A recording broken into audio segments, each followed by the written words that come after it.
Roma Wines present Suspense.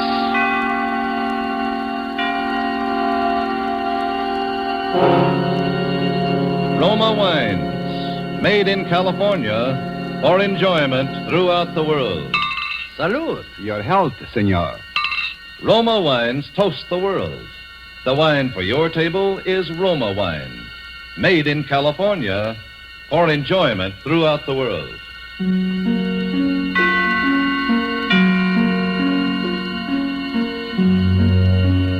This is the Man in Black, here for the Roma Wine Company of Fresno, California, to introduce this weekly half hour of Suspense. Tonight from Hollywood, Roma Wines bring you a star, Mr. Paul Muni. And so through Lucille Fletcher's play for broadcasting called The Search for Henri LeFevre, and with the performance of Paul Muni, we again hope to keep you in suspense.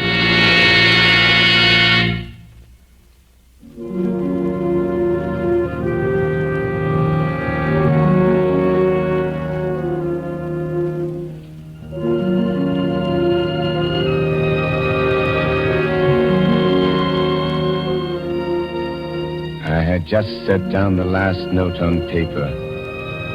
You know what it is to write a piece. The agony, the drudgery, the exaltation.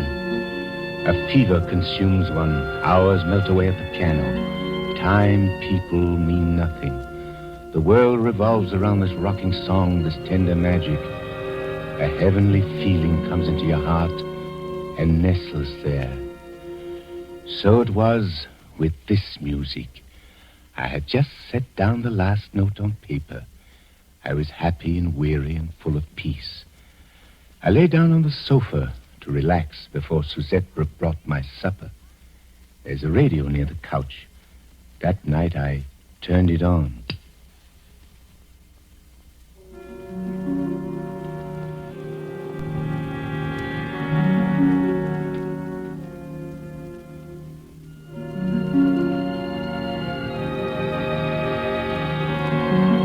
You know what it is to feel horror? True horror, the animal thing. I've seen horror many times grimacing at me out of the corner of my room. But this time it was upon me. It was in my brain. For that music on the radio playing now was the music I had just set down on paper. Suzette! Suzette! Yes, monsieur. Suzette, come here. Listen to this thing. You hear it, don't you? This is real music playing? Yes, Monsieur Flynn. The radio's playing real music. It is not an illusion, a hallucination of some kind in my own brain. No, Monsieur Flynn. It is real music. And very pretty. Pretty. What is the matter, monsieur? Is anything wrong? Don't you like it? Then we will turn it off. No. Leave it on. Leave it alone. Listen to it. Sit there beside the radio and I will get it for you. What, monsieur? My score. Look at it. Note for note. Even as they play, my tonality, the oboe solo. And I thought, it's a joke. A joke, an incredible joke. Oh, monsieur, I cannot read music. I do not understand. Perhaps someone in this building has heard me play. But no, this orchestration is the same, and the orchestration is a secret, quiet thing that one does alone. Perhaps they have stolen the score. Someone has copied it. But I only finished it this afternoon. It has been here in a drawer and on the piano. Unless someone else. There is someone else, someone like me. With my brain, my soul. A kind of double. It is over now, monsieur. Do you want me to turn it off? Oh, no. See what they announce. So concludes another... See what they dare to say. Series. You've been listening to the Elegy for Orchestra, Opus 42, by Henri LeFevre. Henri LeFevre! Henri LeFevre! Calm yourself, monsieur. Henri LeFevre! Why, I've never heard of the man. He's an imposter. And they're liars. Get me the broadcasting station at once. She slipped out of the room. And I sat there staring at the freshly written pages. My brain was reeling. It was my music, every little note, every turn of phrase. Before me, the silent radio faced me like a mocking, sardonic sphinx. Adolphus, my good fellow, what's happened? Monsieur Picard. I thought it best to bring him, monsieur. Your good friend. Did you call the broadcasting station? Yes, monsieur. And what did they say? They said, monsieur. Oh, Monsieur Picard, I'm afraid. They said, Adolphus, that it was a piece by Henri LeFevre. An old piece, written nearly 15 years ago. What? Adolphus, dear boy, now try to be calm. Tell me, you composers are so temperamental. Sit down and try to analyze this thing from a mental viewpoint. 15 years ago? But I finished it today. The brain is such a queer thing, Adolphus. And a musician's brain, that is still a puzzle to us scientists. 10 years ago, perhaps even 15 years ago, you heard this piece somewhere. Perhaps your conscious brain scarcely noted it. You were thinking your own thoughts, but your subconscious reached out and grasped it for yourself. And now, 15 years later... What are you trying to say, Monsieur Picard? That this piece is not mine? That I stole it from this imposter? No, I assure you, my dear Adolphus, you've always been utterly original. I wrote that piece myself, do you hear? I tore it out bit by bit from my own creative imagination. If I had remembered it, even my own subconscious, would it have come so hard? It would have flowed out like a dream. But I had to struggle. Look at these erasures and these cuts, this coda. And you say it was exactly this way on the radio? Exactly as though they had copied out the parts in the twinkling of an eye. And an orchestra was reading my score. It's very strange. The but man either stole my piece somehow, or else there was some terrible coincidence. Some simultaneous crooked streak of identical inspiration that leaped across the world. Adolphus... Who is this Henri LeFevre? I should like to know him, to confront him face to face. Henri LeFevre. You've never heard of him, Adolphus? No. He was a rather famous composer in my youth, a writer of symphonies and operas. And what has happened to him? Is he still alive? It is an interesting question, Adolphus. I must confront him, do you hear, Monsieur Picard? I'm convinced that there's something unreal about all this. Fate has played me some trick. There is some horrible linkage between this man and myself. Some string vibrating in his brain which has caused a like vibration in my own. I must find him. I must somehow break the spell. And supposing this Henri LeFevre is dead. Dead or alive, I must discover where this music came from. And what it meant to him. And what it may mean to me.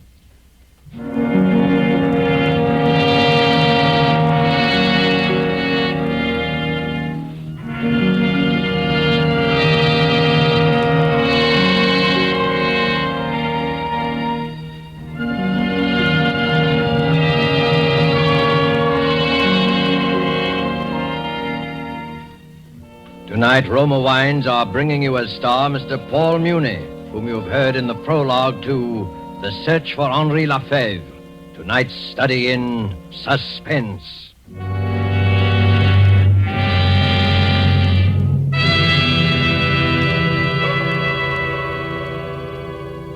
Down in Bermuda, there's a famous club, renowned for its fine food and gracious living. Suppose we go there now to the exclusive Coral Beach and Tennis Club and observe a dinner party on the terrace. One of the party, a North American, has just raised a toast to his hosts. As he lowers his glass, another is raised by his Bermudian friend who says, "It has been a pleasure, my friend, and in a way, payment on a pleasant obligation to your United States. For your California has given us this superb wine in which we drink these toasts. So delicate, so excellent in flavor and bouquet that we import it, your famous Roma wine." Yes, that is true, for in Roma wines you will find the uniform qualities which make a wine truly magnificent. A delicacy so delightful, many foreign lands know Roma wines as an expensive, special occasion treat.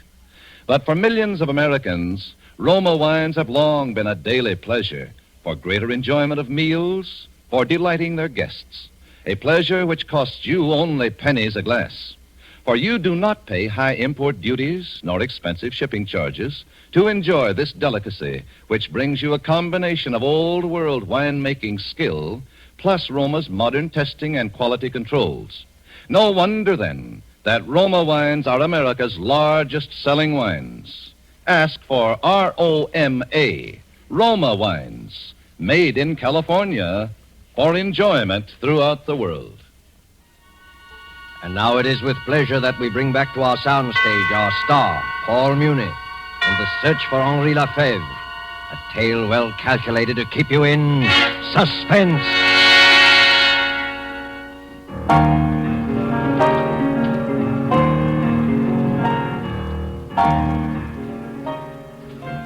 Henri LeFevre, born 1885, Rouen, France. Educated at the École Normale, fellowship student in composition, the Paris Conservatoire.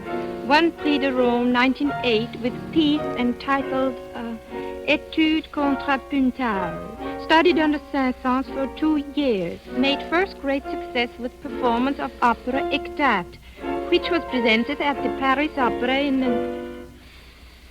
Do you want me to go on, monsieur? No. These dictionaries tell you nothing. They make everything smell of dust and corruption. Has the mail come in yet? No, monsieur. Only the package of music from the library. His music? Yes, monsieur. Then what are we waiting for? Give it to me.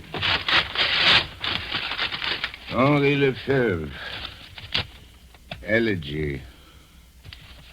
Opus 42. Incredible to think of all those years. Look, Susette. The paper is already turning yellow.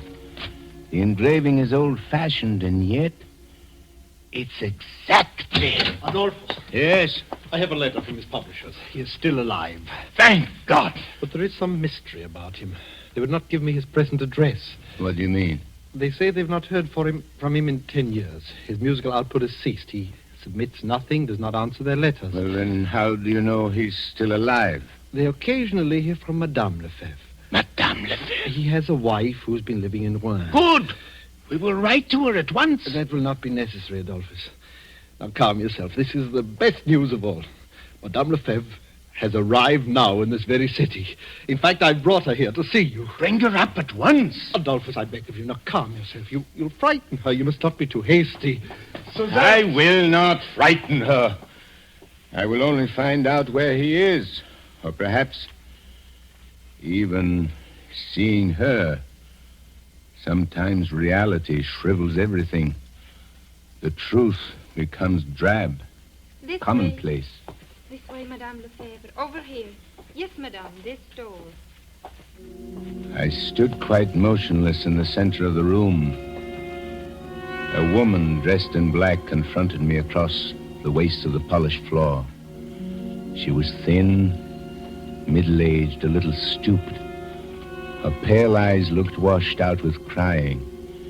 Yet there was another look in them, a look of some drowned in monstrous terror. Monsieur Adolphus Flynn? Yes. I am Cécile LeFevre. I have heard that you are searching for my husband, Henri. Yes, madame. Why do you wish to see him, monsieur? Why do I wish to see him? You have not heard of my strange predicament, madame? No, I have heard nothing. I arrived in this country only today. You arrived alone? Yes. And your husband? My husband remained in Switzerland, monsieur. Switzerland? Yes, monsieur. He has lived there for many years.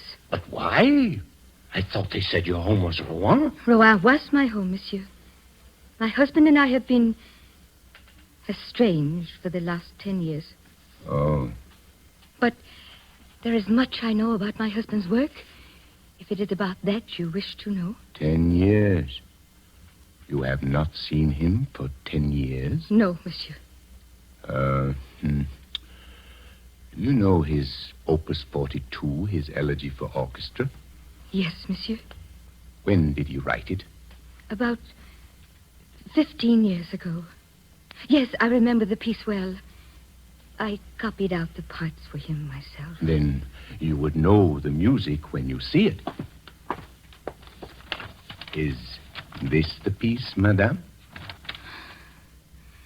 Yes, monsieur. I wrote this music, madame, a month ago, out of my own head. Impossible, monsieur. Impossible, but I tell you it is so. How could it be? This is my husband's piece. I remember the night he wrote it. Hot midsummer night. The windows were open. We could hear the bells of Rouen ringing the hours. He could not sleep. Our little daughter had been crying. Your little daughter? Does this distress you, monsieur? No. Please go on. He wanted to call the piece Pavin for Louise, after our little daughter. But I wouldn't let him. It was too sad, I said, and I made him call it just Elegy. But he said it was her piece, that he had been thinking of her crying all the time he set it down. It was as though all the sadness that was in his love for her had gone into the melody. But I still don't understand. I wrote this music out of beauty, out of spring, sunshine, and happiness. He could never understand why it was so popular. He didn't want to publish it. He hid it away, saying it was like a premonition. It had come to him like some hideous omen from another world. And he was right, monsieur. How do you mean? Our little daughter, Louise. She died a little while later. Madame LeFevre? Yes, monsieur. I beg your pardon for crying. I do not want to see your husband or hear this music ever again. My search is ended. Do you believe in ghosts, madame? No, monsieur. I've been through too much to believe in poor, sad ghosts. But I do. I believe that neither your husband nor myself really wrote that piece. There is some further horror, some demon force at work in this music.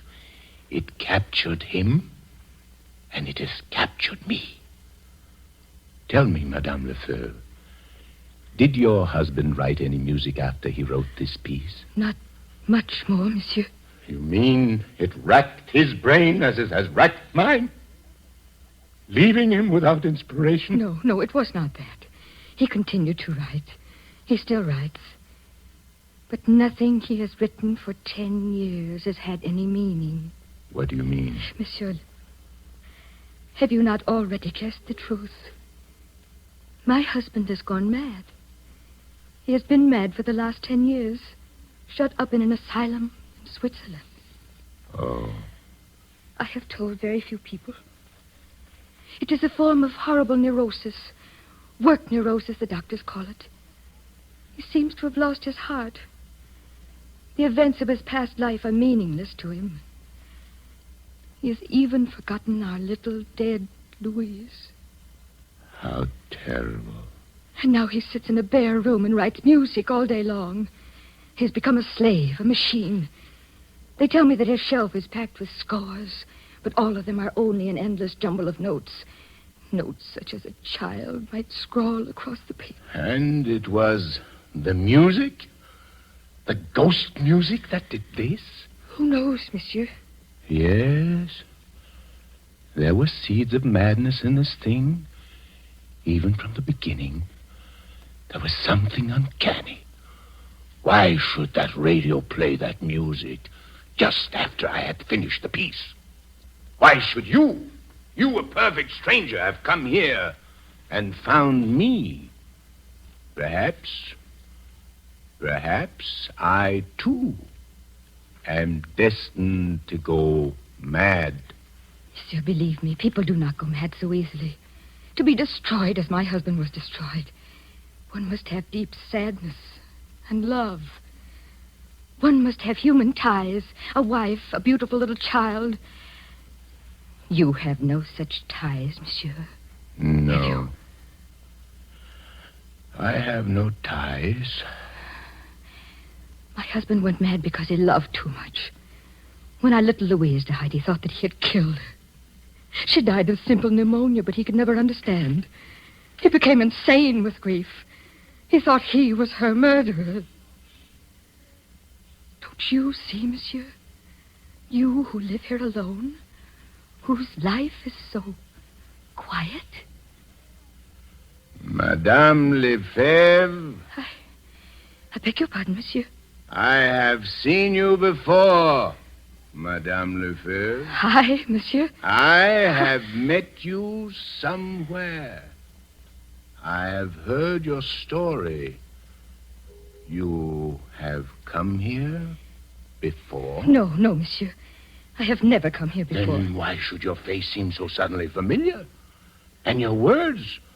There's something uncanny about this thing, madame. For a moment, I thought I knew.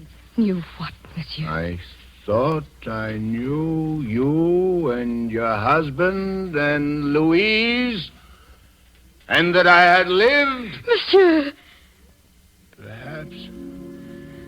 Perhaps it was only in one of my nightmares. But somehow... Try to remember, please. Remember... The little house in Rouen. The stone house. The tree in the garden. The coffee on Sunday afternoons. The Bechstein piano by the window. The bedroom with the calico curtain. The little carriage underneath the stairs. Louise doll carriage. Louise! What have they done to her? They have taken her away. And I have killed her. A little doll carriage waits at the bottom of the stairs, but she will never come back.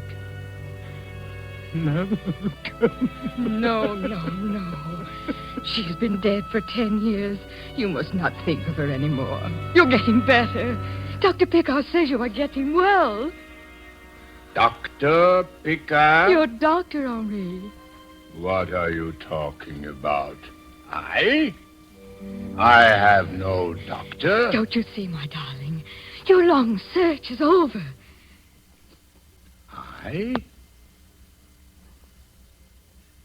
I am Henri LeFevre. Yes, darling. I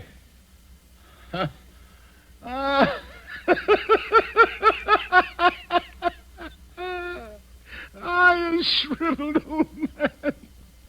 I locked up in the walls of a lunatic asylum for 10 years, writing a jumble of notes like a little child. Then who is Adolphus Flan? A name you made up, darling. A poor, mad name. My symphonies are rubbish, you say? My adoring public are only shadows running across the walls? And these mountains beyond my window? These mountains? You are lying to me! Henri. I tell you, my name is Adolphus Flan. Look, Henri, this room, these bare white walls, these bars across the window, this door one cannot open from the inside. For 10 years, Henri, for 10 years I have waited for a glimmer to come, for some little memory like that music. For 10 years I have prayed for you every day. For 10 years? While I sat here? I do not believe it! Dr. Picard! Henri, my dear fellow. You call me Henri, too? I cannot tell you how happy I am, Madame LeFevre. The experiment has worked beyond our fondest hopes. I've been listening to every word, and you've handled it exactly Monsieur right. Picard. Am I Henri LeFevre? Yes. I have been mad for 10 years. You have deceived me for 10 years. I am not Adolphus Flan. Oh, Henri, if you could have known how my heart beat when Dr. Picard first telephoned. And now... Naturally. My poor fellow, it must be a terrible shock. After 10 years, one cannot be cured overnight. Rest, much rest will be necessary, and many little talks. But you will see, in a few months, we may hope for something quite remarkable. Monsieur and Madame LeFevre.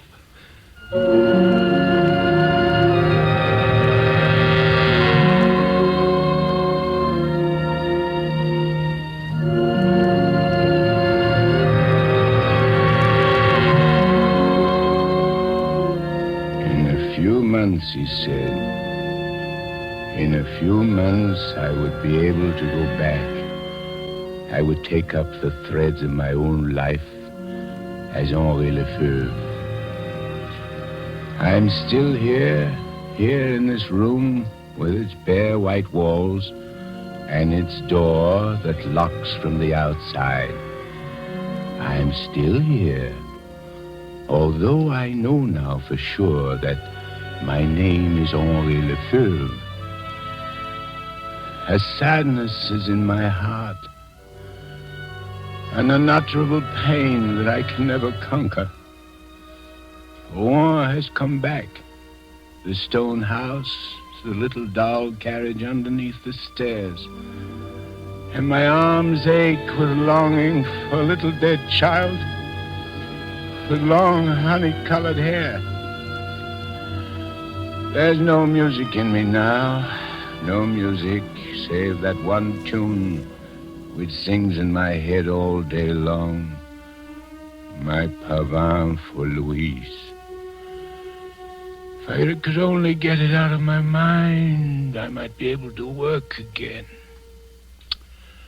I might be happy as I once was happy. I might look out of my window and find a symphony and a sunset on the mountains. That is why I will not go back. I will not leave this room until I find him again. Until I find Adolphus Fleur.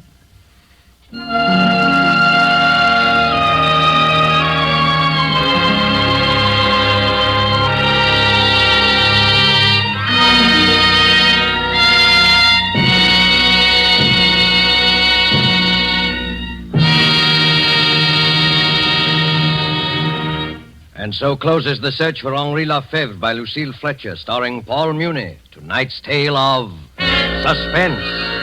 Suspense is produced and directed by William Spear. Roma wine makes every meal taste better. That's the proven experience of those who have discovered the flavor complementing magic of these superbly delightful yet inexpensive wines. For a new mealtime thrill, try serving food with Roma wines, whether it be fish, meat, or poultry. Then simply place the bottle well chilled on the table with the meal. Serve it in any kind of glass. Once you taste the addition these delightful wines bring to the zest and savoriness of even the simplest dishes, you'll wonder why you've ever done without Roma wines. Remember, it costs you only pennies a glass to add the marvelous flavor complementing magic of Roma wines to your daily meals. Ask for ROMA, Roma wines, America's largest selling wines, made in California for enjoyment throughout the world. This is Paul Muni.